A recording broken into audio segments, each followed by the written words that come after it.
Funding here on Morning Live. Judith February is in our parliamentary studios. She's from the Human Science Research Council. Themba Godi is the leader of the African People's Convention, and Dr. Dion George is the chairperson of the DA's Federal Council. These are my guests that are talking about this. Now, before we took a break, I spoke about this case scenario of I have a big business and I've got lots of money, and I decide that I want to give a portion of my money to the DA. Let's say I give you whatever it may be, but at the end of the day, I expect something back from you.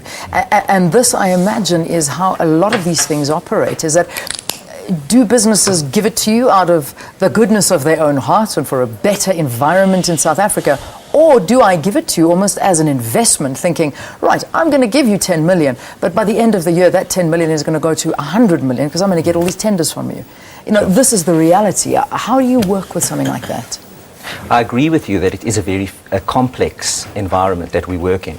But I think the DA's view is quite simply this, that businesses that give money to the DA believe in the future. They believe that when the DA governs South Africa, it will be a better environment in which to do business. It doesn't mean that they're going to get an unfair advantage over other businesses or that they're going to get any tenders, etc. We do not work that way, and that is the promise of the DA, and that is why we believe that our offer is very attractive.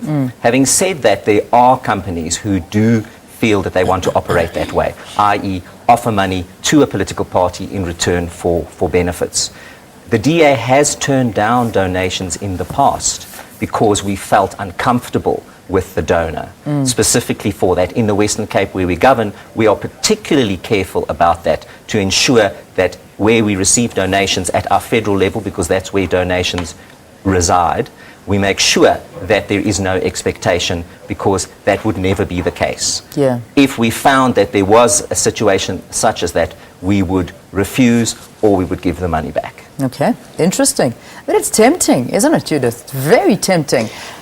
Well, it is very tempting, Leanne, and I think that, while the sort of trust us motto is well and good, I think we need to just look at the South African landscape and, specifically over the past, if we look at the past 14 years or so, the examples that we've had. In the Western Cape, there was an example of Jürgen Haaksen. Did he or did he not give a donation to the DA at the time? We've had the arms deal. Allegations made of money being skimmed off the top and given to the ANC for its election campaign.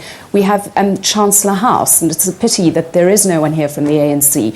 Chancellor House, an investment vehicle set up particularly to enter into contracts. We know the Hitachi contract to provide boilers at Medupi and Kusile is one of those contracts, and that is purely for the purpose of raising money for the party. And then we've had the Gupta scandal. It's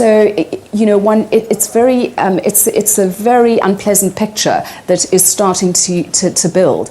I think, though, where we need to be careful is to think that regulation is the panacea for all ills, that it's going to change everything. We've seen that has not happened in the United States. It didn't happen in Germany when they with regulation and so on. So it really is the kind of you need regulation, but you also need citizens and active media to start joining the dots between a lack of service delivery and corruption, whether it's at a tender level or even at a higher level. Yeah. Judith, let me just ask you very quickly. We're basically at the end of the interview. Let's look at the US example, for instance. I mean, when political parties are electioneering, I mean, they solicit funds completely in the open. I mean, it's something that you see all the time. It's almost like a done thing. How does it work? How do we compare to the US when it comes to revealing who our donors are in terms of political funding? Well, Leanne, the US has a very complicated system, and one of the issues about regulation is try to keep it simple. I wouldn't advocate at all that we follow the American system. It's big money. It's there are other options one can look at: the German option, the Swedish option. But of course, all of these are around cultures of countries. Sweden has a high degree of transparency, but that's Sweden. Germany is highly regulated, but that's Germany. So we have to find a happy medium which will deal with our social and political context, and also one which will support multi-party democracy. I think that's crucial here. All right. We have to leave it there. Judith, thank you very much for talking to us. Thanks for Thank being you. our guest here. Themba, thank you very much for being our guest, and good luck going forward and with the elections coming up. Themba Godi is the leader of the African People's Convention, and in studio with me I had Dr. Dion George. He's the chairperson of the DA's Federal Council. Thank you for your views and for being with us as well.